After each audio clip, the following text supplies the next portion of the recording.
Well, today we're going to be talking about something maybe not so positive about the Samsung S90C and the S95C. These are the brand new 2023 QD-Oleds. I'll just open it right up by talking about the fact that they've pretty much made a tier system. And anytime we've seen a numerical downgrade from Samsung, historically, there are some scale backs. Now, I don't like this because their QD-Oled was supposed to be their flagship already in terms of picture quality from what we've seen before. And now it's just kind of like, well, now we have a big boy model and then we have basically the general population model. Everybody can afford that model. Maybe there'll be some scale backs, maybe they won't. Now, I'm not happy about this because I feel like they could have just easily had one S95C and they could have had 55 all the way up to 77 inches. But instead, it was very important for them to segregate it and say, no. This one's special. This one has the notation of 77 inches and all the other bells and whistles. And if you don't want to buy a 77-inch massive TV like we've been conditioning and grooming you for, well, now you can go down a step to the S90C. You don't rank a 95 series anymore. That, for me, is bull. So I'll just have to put it like that because, honestly, I don't want to rant too much. Now, there is a bit of a silver lining, but I'm just going to say it because nobody at CES will, okay?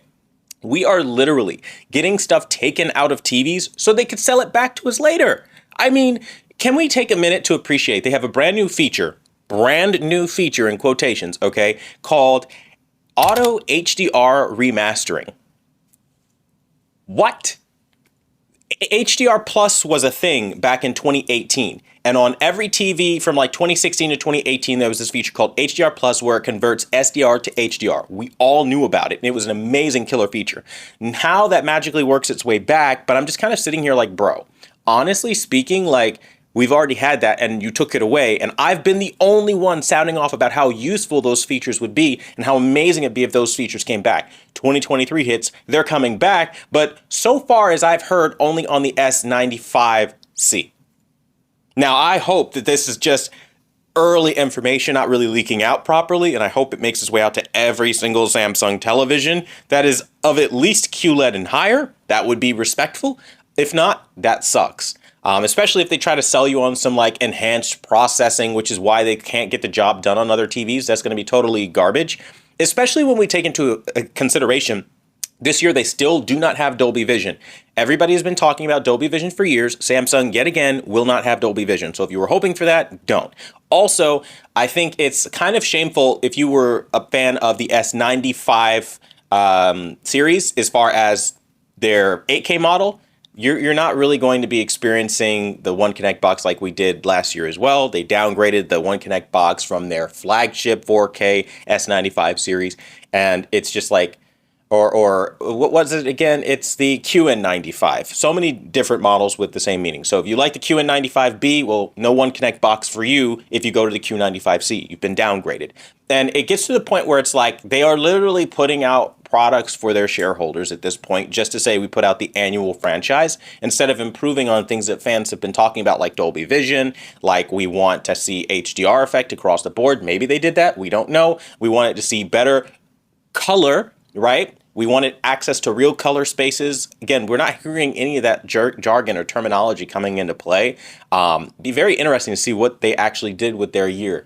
Now, for me personally, I still remain extraordinarily concerned at the fact that when we talk about the QD-Oled line, it has now been segregated. It has been like the S95 series, which last year you could buy an S95B and you know what it is. And this year now there's a lower tier S90 series. That is never a good thing. Like, let me say that again. That is never a good thing. That is clearly a division line in the sand saying you are not that customer base anymore. And for me, that is already like really messed up because the only way you're going to get the S95 series is if you want a 77-inch product. I don't know who needs to hear this, okay, but bigger is not always better. A lot of the time, all you're doing is expanding the screen. You are not increasing the pixel count of the native resolution. There is no way to do that. So when you're watching most of the content like over-the-air TV show, all you're doing is just blowing an image up. Now, again, if you like a big screen because it's more immersive for you, great. But to force every consumer on earth that wants an S95 to say, you know what, now you're just going to have a 77-inch, when last year you literally had a 55 and a 65-inch variation, and now magically you want to separate and give them a cheaper class of product? Like, for me, that's so disrespectful. Now, I will say this, okay? This is in defense of Samsung. I can't believe I'm doing it, but I'm going to do it. It was notated as an S95B for the longest time on the Samsung S95B, right? But that might have actually been wrong, because every time I hook it up to my NVIDIA graphics card, and you can try this out as well, it will say the S90B. And I've always wondered what the hell the S90B was. I had no idea. And well, magically this year, now there's an S90C. So it seems like they've just denotated the whole thing, right? And didn't tell us, lied to us about what the tier was, which is already sketchy, nerfed the brightness so it doesn't compete as well with the S95 series, and now there's a new S90 series to kind of fill that void. You see how it all connects together? It's really messed up, and I think this is something that if more people would pay attention to, we would easily be able to see this, but I still got you covered even if everybody else doesn't want to. Now, another thing that they've been talking about heavily is micro LED, again, more of their concept type things. Again, I don't care about micro LED because I personally believe it's years from completion. There's a lot that they have to work on still. And I think we really need to stop talking about brightness also. Like, we're at CES 2023 and all I hear right now, and it's alarming, I'm not gonna lie, I'm very alarmed by this. Brightness, brightness, brightness, brightness, brightness, brightness, brightness, brightness.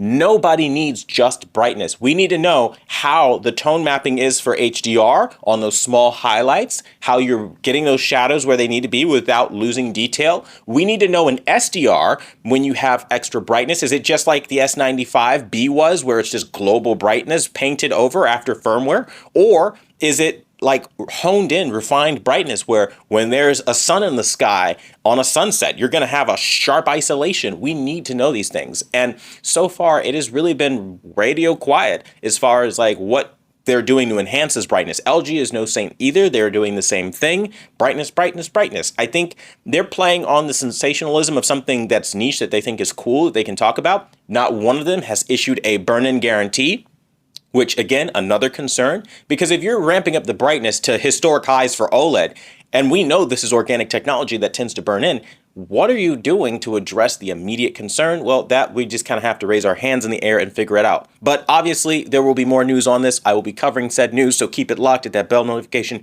And as always, I want to thank you guys so much for watching the #1 brand in honesty. Till the next video, I'll see you guys later.